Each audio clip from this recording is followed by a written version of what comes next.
तर मित्रांनो, आम्ही घेऊन आलेलो आहोत आमच्या इंटरनल्स लॉकडाऊन डायरीचा हा तिसरा एपिसोड. खर तर तिसऱ्या एपिसोडला येताना आम्हाला कमीत कमी 1.25 ते 1 महिन्याचा कालावधी लागला. पण असो, हा कालावधी लागला याचं कारण पण तसंच आहे. कारण ज्यांचा आम्ही इंटरव्ह्यू घेत असतो त्यांच्या डेट्स मिळणं आणि त्यासाठी ते राजी होणं हे देखील खूप मोठं कष्टाचं काम असतं. तर आजचा हा एपिसोड आपल्यासाठी खूप इमोशनल एपिसोड आहे. आमच्यासोबत या एपिसोडसाठी जुळलेला आहे राजदीप तुपे, जो COEP या कॉलेजमध्ये सिव्हिल इंजिनिअरिंग या ब्रांचमध्ये आहे आणि विशेष म्हणजे तो नितीनचा क्लासमेट देखील आहे. तर राजदीप, तुझं आमच्या कार्यक्रमात खूप स्वागत. थँक्यू. तर राजदीप, तुझ्यासाठी पहिला प्रश्न आहे. नुकताच तू कोरोनावर मात करून घरी परतलाय, तर ओव्हरऑल तो घटनाक्रम आणि तुझ्या घरच्यांच्या रिॲक्शन्स, नंतर तू घालवलेले ते हॉस्पिटल मधले दिवस, हे सगळं ऐकून घ्यायला आम्हाला आवडेल. अच्छा, नक्कीच. तर मी सांगेल की 2 तारखेला म्हणजे 2 जुलैला 2 महानगरपालिकेचे कर्मचारी आमच्या इथे आले होते आणि त्यांनी विचारलं की तुमच्या घरी कोणी बजाजमध्ये आहे का. तर त्यांना मी सांगितलं की वडील बजाजमध्ये आहेत. तर मग ते बोलले की तुम्हाला सर्वांना टेस्ट कंपल्सरी आहे. तर मग त्यावेळेला आम्हाला कोणतेही सिम्पटम्स नव्हते, म्हणजे नॉट इव्हन सर्दी किंवा थोडा सुद्धा खोकला नव्हता, पण स्टील टेस्ट कंपल्सरी असल्यामुळे आम्हाला जावं लागलं. आणि मनात खात्री होतीच की आपलं टेस्ट निगेटिव्ह येणार आणि म्हणजे फुल गॅरंटी होती की टेस्ट निगेटिव्ह येणार. पण तरी मनात 1% थोडी अशी भीती होती की जर टेस्ट पॉझिटिव्ह आली तर मग आपल्याला आपलं काय होणार, की कुटुंबाचं काय होणार आणि कोणत्या हॉस्पिटलमध्ये नेणार आणि एकंदरीत काय सिच्युएशन असणार आणि किती दिवस बाहेर राहावं लागणार आणि काय किती खर्च येणार, असे प्रश्न मनात येतच होते. आणि मग तशा विचारांमध्ये तो एक दिवस गेला माझा पूर्ण. मग दुसऱ्या दिवशी वापस तेच 2 कर्मचारी आमच्या इथं आले, पण यावेळेला ते थोडे लांब उभे होते आणि त्यांनी आवाज दिला आणि माझी आई आणि आम्ही दोघं खाली आलो. तर मग खाली आल्यावर ते आम्हाला म्हटले थोडं लांब उभं राहा एकमेकांपासून. तर मला तेव्हा मनात थोडा डाऊट आला की आता काय सांगताय. मग त्यावेळेला ते म्हटलं की राजदीप तुपे कोण आहे. म्हटलं मी आहे. तर म्हटले तुमची टेस्ट पॉझिटिव्ह आलेली आहे. तर मला 2 सेकंदासाठी वाटलं अरे मी स्वप्न बघतोय का. मग मी त्यांना पुन्हा विचारलं की काय. ते म्हटले की तुमची टेस्ट पॉझिटिव्ह आली आहे, तुम्हाला हॉस्पिटलमध्ये न्यावं लागणार आणि तुम्ही अर्ध्या तासात तुमची बॅग वगैरे सगळी पॅक करा आणि तुम्हाला एक ॲम्ब्युलन्स येईल घ्यायला आणि तुम्ही तुमच्या फॅमिली मेंबर सोबत आता म्हणजे जवळ जाऊ नका त्यांच्या आणि तुम्ही तुमच्या रूम मध्येच बसा. तर मग मी रूम मध्ये गेलो आणि माझी बॅग वगैरे सगळी पॅक केली आणि तेवढ्या वेळात ती ॲम्ब्युलन्स आली. आणि जेव्हा ती ॲम्ब्युलन्स आली त्यावेळेला लिटरली म्हणजे तो पहिलाच अनुभव होता माझा की ॲम्ब्युलन्स मध्ये बसणं वगैरे, म्हणजे ते मी कधी विचार पण केला नव्हता असं होईल का. तर मग तोपर्यंत आमच्या सोसायटीतले सगळे बाहेर आले होते बाल्कनीमध्ये वगैरे आणि म्हटलं आता यांना कसं फेस करायचं, ते सगळे आपल्याकडे बघताय आणि आपल्याला ॲम्ब्युलन्स पर्यंत जायचंय. तर मग त्यावेळेला तो 50 मीटरचा जवळपास डिस्टन्स होता आमच्या घरापासून ते ॲम्ब्युलन्स पर्यंत आणि पण तो 50 मीटरचा डिस्टन्स माझ्यासाठी जवळपास 5 किलोमीटरचा डिस्टन्स होता की काय असं मला वाटत होतं. म्हणजे सगळेजण आपल्याकडे बघताय आणि बोलताय की लवकर बरा होऊन घरी ये. नगरसेवक आलेला होता म्हणजे त्याचे कारण वगैरे असं थोडा धीर देण्यासाठी. तर मग ते झालं आणि मी शेवटी त्या ॲम्ब्युलन्सच्या दरवाजाजवळ पोहोचलो आणि जसं मी आत बसलो तेव्हा मी थोडासा सुटकेचा निश्वास सोडला. म्हटलं ठीक आहे आता कोणी आपल्याला बघत नाहीये, आपण आपलं एकटं आहे. तर मग त्यावेळेस थोडं बरं वाटलं. स्टील डोक्यात विचार चालू होते की आता कुठं नेणार आपल्याला. आणि जनरली हॉस्पिटल म्हटलं की मग आपण विचार करतोय की एक बेड किंवा मग साईडला व्हेंटिलेटर, सलाईनची बॉटल, असं ते एकंदरीत एक हॉस्पिटलाइज झाल्यावर कशी सिच्युएशन असते. आणि आपण जो एरियात रेग्युलरली राहत असतो, आपण आपल्या घरात असतो, मात्र आपलं जेव्हा एन्व्हायरमेंट चेंज होतो त्या एक सकाळी उठल्यापासून ते रात्री झोपण्यापर्यंत सगळंच एकूणच एन्व्हायरमेंट चेंज झालेलं असतं. तर तेव्हा तुला कसं वाटलं जेव्हा तुला हॉस्पिटलमध्ये त्यांनी एक तुझा बेड वगैरे दिला, त्यावेळेस म्हणजे कसं रुटीन होतं तुझं? हो, ऍक्च्युअली ते हॉस्पिटल नव्हतं. मलाही पहिले वाटलं हॉस्पिटलमध्ये नेतील, बट ते इंजिनिअरिंग कॉलेजचं हॉस्टेल होतं एक. तेव्हा मलाही धक्का बसला की इथं कुठे आणलंय आपल्याला. पण तो सुखद धक्का होता की एक हॉस्पिटलमध्ये नाही जावं लागणार. तर मग तर ते हॉस्टेल होतं आणि त्या हॉस्टेलमध्ये एका रूम मध्ये आम्ही 2 जण होतो तर पहिल्या 2 दिवस तर मला झोपच नाही आली. म्हटलं अरे आपल्यासोबत काय होतंय हे? आणि किती दिवस राहावं लागणार आणि किती दिवस फॅमिली सोबत आपल्याला बोलायला भेटणार नाही किंवा तिथं, कारण तिथं कोणालाही एंट्री नव्हती, नातेवाईकांनाही नाही, फ्रेंड्सला पण नाही आणि कोणालाच नाही. तर मग पहिले 2 दिवस मी खूप घाबरलो होतो आणि मला झोपही नाही आली. पण मग तिसऱ्या दिवशी मी थोडं म्हटलं, सुटकेचा निश्वास सोडला. म्हटलं की ठीक आहे, आता म्हणजे आपल्याला लक्षण वगैरे नाहीये, आपल्याला ट्रीटमेंट घ्यायची आणि बरं होऊन घरी जायचंय. तर मग ते 10 दिवस त्यांनी मला ठेवलं. माझा रुटीन असा होता की मी सकाळी उठायचो 7 वाजता वगैरे आणि प्राणायाम करायचो, आणि थोडी एक्सरसाइज करायचो आणि नंतर मग आमचा ब्रेकफास्ट असायचा. मग तो ब्रेकफास्ट घेतला की मग डॉक्टर यायचे, मग गोळ्या वगैरे घ्यायचो. नंतर मग मी सिरीज बघायला सुरुवात केली होती, डार्क. तर डार्क सिरीज बघितली, 2 सीझन बघितले, कम्प्लीट केले मी. आणि युट्यूबवर व्हिडिओ बघणं किंवा मग फॅमिली सोबत व्हिडिओ चॅट करणं आणि फ्रेंड्स सोबत बोलणं, चॅट करणं वगैरे, असा माझा एकंदरीत 1 दिवस असायचा. तर असे 9 दिवस गेले आणि 10व्या दिवशी मला डिस्चार्ज भेटला, मी घरी आलो. डार्क सिरीज बघता बघता करोनाला पण चक्कर आले असणार बहुतेक. हो, अरे लिटरली सांगतो, म्हणजे पहिले 2-3 एपिसोड तर कळलेच नाही मला. मग थोडं 6व्या एपिसोड पर्यंत लिंक लागायला सुरुवात झाली.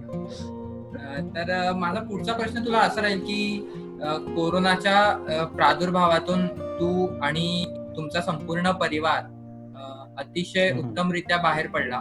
तर एक याला आपण असं म्हणू शकतो की एक सेफ होमकमिंग आहे तसं काही.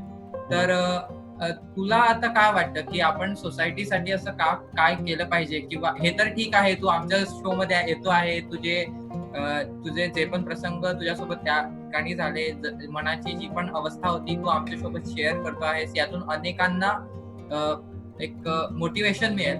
पण असं सोसायटीसाठी काय देणं लागतं असं तुला?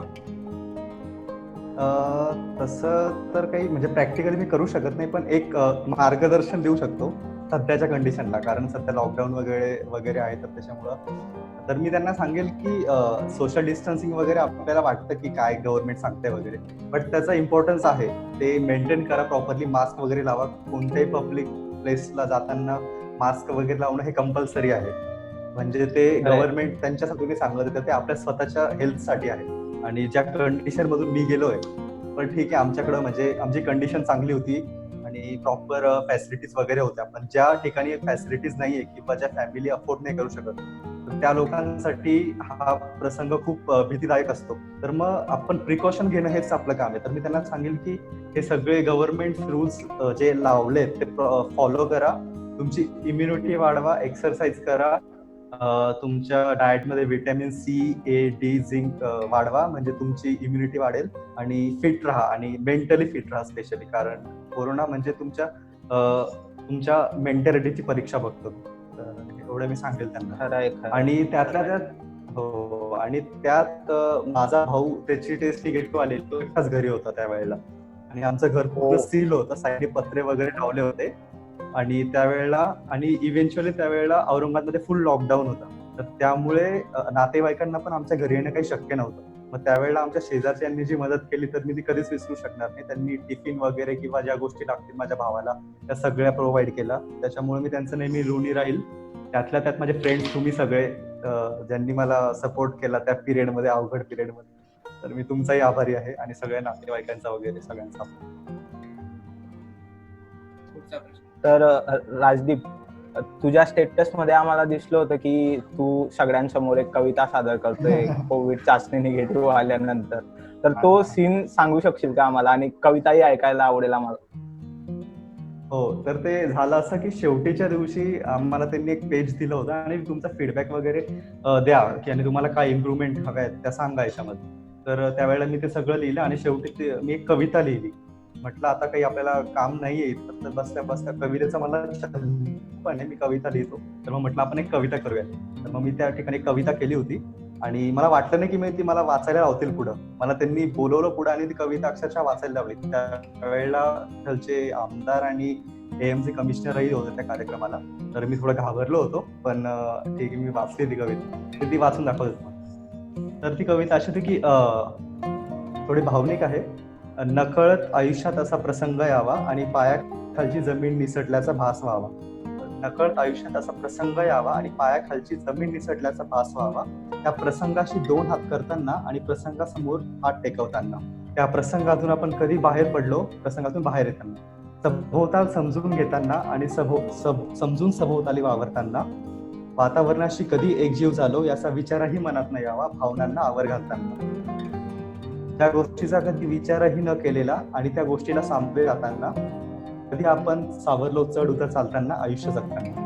तर अशी ही छोटीशी कविता मी केली होती आणि मला वाचायची संधी मिळाली तर मी खर तर कोरोनाच्या काळामध्ये तुझ्यातला एक कवी बाहेर जरी आलेला असला तरी आपण एक स्टुडंट लाईफचा अविभाज्य भाग आहोत आणि नक्कीच तू देखील सीओईपीच्या सिव्हिल इंजिनिअरिंग मध्ये सध्या शिकतो आहेस. तर मागच्या 3 वर्षामध्ये ज्या पण आपण आपले क्षण कॉलेजमध्ये आणि हॉस्टेलमध्ये घालवलेले आहेत त्यात तू नेमकं काय मिस करतो आहेस? त्यात असो मेस आहे आपली, आपला हॉस्टेल आहे, कॉलेजच्या क्लासरूम्स आहेत, अशा बरेच, आणि स्पेशली फ्रेंडशिप डेचा हा दिवस आहे तर तुझे फ्रेंड्स पण असतात. हो नक्कीच. ऍक्च्युली हॉस्टेलच्या आणि कॉलेजच्या मी काही नाही तर सगळ्याच गोष्टी मिस करतो. म्हणजे सकाळी उठणं, ऍक्च्युली सकाळी नाही दुपारी उठणं 11 ते 12 वाजता आणि पहाटे झोपणं 3 किंवा 4 वाजायचे झोपायला. तर इकडे घरी तसं काही म्हणजे तशी संधी नाहीच भेटत आपल्याकडे अजून.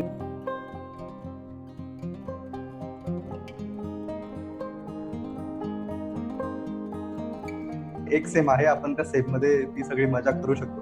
अजूनही हॉस्टेल लाईफ आहे आपल्याकडे. बघू आता पुढच्या सेम मध्ये जर आपण हॉस्टेलमध्ये आलो तर नक्कीच ते दिवस पुन्हा जगायला भेटतात. पण तू एक गोष्ट मिस केली तुझ्या त्या गोष्टींमधून. तू सीडीएसचं नाव नाही घेतलंय अजूनही. ते पण आठवतंय मला. म्हणजे पेपरच्या आदल्या दिवशी आम्ही लिटरली सकाळी 5 पर्यंत सीडीएस मध्ये बसायचो. म्हणजे तो तुमचा एक ग्रुप होता पर्टिक्युलर सिव्हिलचा, तो तिथे असणारच. आणि मी असं ऐकलं होतं की एका रूमचे 4 जण रूम मध्ये न राहून सगळेच्या सगळे सीडीएसला जायचे तुम्ही, तर त्याबद्दल. हो नक्कीच. म्हणजे आम्ही 5-6 जणांचा ग्रुप होता आणि पेपर आला की म्हणजे समजा T1 T2 यायची 2 किंवा 3 दिवसाआधी आमचं म्हणजे सीडीएसला आमच्या वाऱ्या सुरू व्हायच्या. तर आम्ही रात्रीचा डिनर झाला की आम्ही जायचो आणि रात्री कधी 2-3 पर्यंत आम्ही बसायचो आणि वापस मग नाईट आउट करून सकाळी 6 वाजता हॉस्टेलमध्ये वापस यायचो. तर असं कधी म्हणजे भरपूर वेळेस आम्ही पेपरच्या तिथे केलंय आणि ते कसं fun with study with fun असं होतं. तर ते तो पण म्हणजे खूप मिस करतोय मी की सीडीएस मध्ये वगैरे जाणं आणि अभ्यास इथलचा जो एकंदरीत वातावरण असायचं अभ्यासाचं, तेव्हा म्हणजे रूमवर अभ्यास होणं काही शक्यच नव्हतं. तुम्हाला हे माहिती की एका रूम मध्ये जरी 4 जण असले तरी एका रूम मध्ये 10-15 जण कसे येतात आणि म्हणजे कसं सगळी धांदल उडते. तर त्याच्यामुळं सीडीएस एक बेस्ट ऑप्शन होता. नक्कीच. तर पुढचा प्रश्न असा आहे राजदीप, की तुझी एखादी पर्टिक्युलर फनी किंवा हॉरिबल एखादी मोमेंट आहे का कॉलेज बद्दल? म्हणजे ऍक्च्युली असं कॉलेजचा प्रत्येक दिवस काहीतरी वेगळा असायचा आणि रोज काही ना काही कॉमेडी व्हायची. पण त्यातल्या त्यात मी हॉस्टेलचा एक इन्सिडेंट सांगतो गौरव शिंदे बद्दलचा. तर काय झालं, रविवारी संध्याकाळी आपलं मेस बंद असते, आपण बाहेर जातो. तर मग त्यावेळेस आम्ही ठरवलं की बाहेर जायचं की ऑर्डर करायचं. तर मग आम्ही सगळ्यांनी ठरवलं की बाहेर जायचं आणि त्यावेळेला गौरव म्हटला नाही माझी तब्येत जरा ठीक नाही तर मी काहीतरी ऑर्डर करून घेऊ. तर आम्ही सगळे मित्र बाहेर गेलो आणि गौरव एकटाच रूम मध्ये होता त्यावेळेला आणि आम्ही गेटच्या बाहेर जाऊन ठरवलं की नको आपण हे काहीतरी ऑर्डर करूया. आम्ही रिटर्न आलो रूम मध्ये, म्हटलं डॉमिनोजचे पिझ्झा ऑर्डर करूया. तर मग त्यावेळेला गौरव बाहेर होता रूमच्या, मग आम्ही ठरवलं की त्याला घाबरवायचं. तर मग आम्ही रूम मध्ये आलो, लाईट्स वगैरे बंद केले आणि कॉर्नर मध्ये ब्लँकेट अंगावर टाकून आम्ही बसलो. गौरव आतमध्ये बसलो. 2-3 मिनिटांनी गौरव आला आणि तो तसा आतमध्ये आला. आम्ही एकदम जोरात ओरडलो आणि त्यावेळेला त्याचं म्हणजे त्याची जी अवस्था झाली होती ते आठवून अजूनही आम्ही पोट धरून असतो. म्हणजे त्याचा चेहऱ्यावरचे एक्सप्रेशन होते ते अतिशय म्हणजे ते आठवून खूप हसू येतं आम्हाला. आणि तो म्हणायचा की मी घाबरलो नाहीये, मी फक्त ऍक्टिंग करतोय की तुमचा प्रँक फेल न जावा. तर ते काउंटर उत्तर ऐकून आम्हाला खूप हसू यायचं. तर अशा भरपूर इन्सिडेंट्स आहेत, म्हणजे ते इन्सिडेंट्स ऐकून आम्ही नॉस्टॅल्जिक होतो. तर आपण कमीत कमी 100 ते 100 दिवसांचा आता लॉकडाऊन आहे सध्या आपला. तर आणि घरी राहून अभ्यास करणं हे देखील एक खूप मोठं चॅलेंज आहे असं मला वाटतं. तर तुला आपल्या दैनंदिन जीवनातला प्रॅक्टिकल लर्निंगचा भाग कुठेतरी मिस होताना दिसतोय का लॉकडाऊनमुळे? हो, नक्कीच. कारण की ठीक आहे, तुम्ही CS किंवा IT मध्ये असाल तर तुम्हाला जास्त प्रॉब्लेम नाही भासणार, कारण तुमचं मोस्ट ऑफ काम तुम्ही लॅपटॉपवर करू शकता. पण बिंग सिव्हिल इंजिनियर आमच्या म्हणजे रुटीनचा भागच असतो साईट व्हिजिट किंवा स्पेसिमेन टेस्टिंग किंवा इंडस्ट्रियल व्हिजिट्स. तर civil engineering is more about practical learning. तर मग ते कुठंतरी ते मिस होत आहे घरात बसून. ते करायला भेटत नाहीये, तर ते नक्की आहे, ते मिस होत आहे. पण कंडिशनच अशी आहे, तर आपल्याला थोडं फेस करावंच लागणार. पण पुढच्या सेममध्ये नक्की आपण ते सर्व एक्सपिरियन्स घेऊ, म्हणजे प्रॅक्टिकल असेल किंवा इंडस्ट्रियल व्हिजिट असेल किंवा इतर काही. हा, तर राजदीप असं म्हणतात की इंजिनिअरिंग स्टुडंट इंजिनियर सोडून तो सगळं काही करू शकतो. तर if you not civil engineer then you would be. हो, तर इंजिनिअरिंग नाही तर मेडिकल. कारण मिडल क्लास फॅमिलीमध्ये दोनच मेन स्ट्रीम करिअर असतात, एक तर मेडिकल किंवा इंजिनिअरिंग. तर इव्हन मी सांगतो, 10वी नंतर माझे पर्सेंटेज बघून घरच्यांनी ठरवलं की याला डॉक्टरच बनवायचं. आणि इव्हन मी 11th ला पूर्ण बायोलॉजीकडे फोकस केला होता, म्हणजे मी माझं पूर्ण 11th बायोलॉजी स्टडी केला होता. आणि नंतर 12th ला पण बायोलॉजी कसं रटाळवानं असतं खूप, ते रट्टा मारणं किंवा थेअरी खूप असते त्याच्यामध्ये, पण माझा इंटरेस्ट नव्हता त्याच्यामध्ये. तर मी 12th ला पूर्ण फोकस बायो सोडून मॅथकडे केला. आणि त्यावेळेला मग CET द्यायचं ठरवलं मी आणि CET दिली आणि आता CET दे. तर नक्कीच इंजिनिअरिंग नाही तर मेडिकल फील्ड होती माझ्यासाठी ॲज अ प्रोफेशनल करिअर. पण जर माझा छंद वगैरे विचारशील तर मला म्हणजे सोशल वर्क करायला खूप आवडतं. तर नक्कीच जर अशी तशी अपॉर्च्युनिटी भेटली मला की काही करायला भेटत तर मी नक्कीच करेन. आणि आमचा इव्हन मुलांचा ग्रुप आहे इथं शाळेतल्या, की आम्ही दर एका महिन्यात एक ऍक्टिव्हिटी ठेवतो, लाईक ओल्ड एज ऑर्फनेजला भेट द्यायची किंवा ओल्ड एज हाऊसला भेट द्यायची किंवा प्लांटेशन करायचं किंवा त्या मुलांना जे अनाथ मुलं आहेत त्यांना आम्ही स्टेशनरी देतो, म्हणजे आम्ही सर्व कॉन्ट्रीब्युशन करू. तर त्यामध्ये मी ऍक्टिव्ह होतोच, पण आता पुण्याला 3 वर्षापासून आहे, त्याच्यामुळं ते थोडं कमी झालंय. पण नक्कीच मला सोशल वर्क करायला नक्की आवडलं. आणि तू मेडिकलचं बोललास तर मी देखील तुझा एक व्हिडिओ बघितला होता युट्यूबवर, जेव्हा तू व्हिजन क्लासेस बद्दल ओके. हो.